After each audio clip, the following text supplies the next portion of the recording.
welcome to Low-Key PD. In this video, we're going to explore how to add word art into Google Drawings.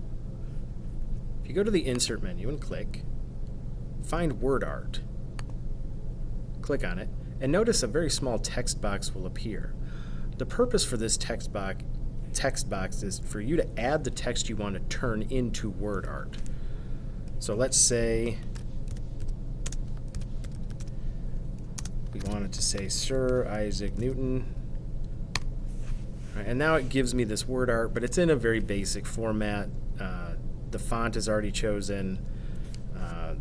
The fill-in color is blue. It's got a nice little black outline, but because it's word art, I can change that. So if I click on the font, let's say I change the font. Now it changes the font. Let's say I change the text on the color on the inside.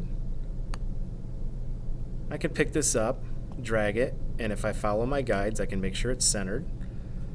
So anything in this box is considered text, but I can format it a lot like I would any other text.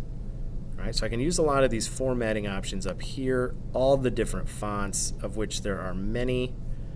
I can make it bold, italicized. I can turn it into a link if I want. Just a number of different ways to get some really nice looking text in your Google Drawings using word art.